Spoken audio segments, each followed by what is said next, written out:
Dos Bros Tacos. We're back. Appetizer, snacks, mains. Marunong naman kayo magbasa, di ba? Ako kasi hindi. Liquors and extras nila.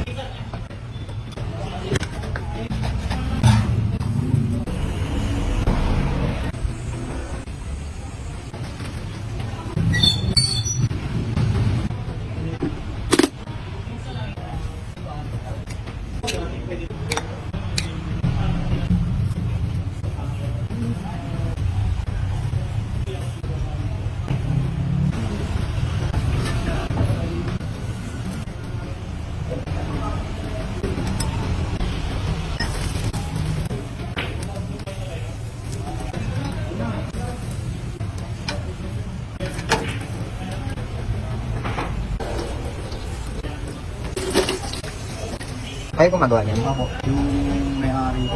Gusto ko yun. Look at that. Diba? Kulang sa inyo dito. This is always mine. Pero same price to, may cheese na to. Yung nakaraan kasi wala. I'm not sure if mas masarap siya if may cheese. May iba pa akong binili, hindi lang to. I will show you later. This is so good. So much better my cheese. Oh my gosh. Kahit di mo na sausaw sa consomme, kahit sa salsa na lang, I love it here. Tapos mura pa. It's over. Compare sa iba na marami sila binibigay na sauce. Dito salsa lang and consomme. Ito na serve na. Hindi siya yung katulad sa iba na Dikat-dikat yung meats. Dikat spreads out your rice. But what the hell? Beautiful ba? Patagal lang sa mga sarap dito.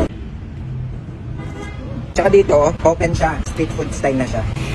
Ang sarap yung salsa nila. And yung cheese, oh my gosh. What the hell?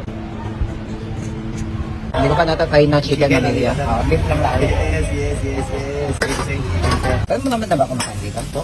Marami na kumakain. Mga ano oras? Depende din po sa marami lang po. Yan yung talaga nawala. Tsaka malapit kasi kayo sa El Poco eh. Hindi actually, ito ko kasi pa namin dali. Customer nyo? Matagal na pala kayo. Pandemic pa. Chicken naman. Nakalimutan pala ni Kuya lagyan ng lemon kanina yung beef. Sa tabi lang ako ng kalsada eh. Oh lala.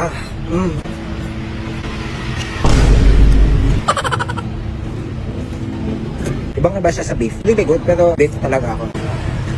What the hell? Ibang iba tayo yung salsa. It makes my life so much beautiful and cuter like me. But what the hell? Guys, hulaan nyo magkano to. Joke lang, huwag yun nahulaan. 215! What the hell? 215 minus 190. 25 lang yung difference. Meron ka ng chicken and rice. What the hell? May ganito ba sa ibang biryahan? Wala, di ba? May dalawang birya. May rice, may consomme, may salsa, may talong chips, may chicken, may lemon. And alam nyo, malupit. Because I'm super cute. What the hell, Mitch, you're so cute. Hindi ako ganito in real life, guys. Just on camera. And ito yung chicken nila, like what you saw earlier, iniihaw ni Kuya. Ang sarap. As in, smoky yung flavor niya. May pagka-crispy yung labas niya and char. Oh my gosh. Try nyo everything. Really good service. Mabait yung nagsaserve si Kuya. He's super cute like me. Yung salsa nila, try it. Super good. And they're open 3 p.m. to 12 midnight. So pwede kayo dito mag-inom if you want. Type 1, if pupunta ka sa bahay namin. Joke, wala kaming bahay.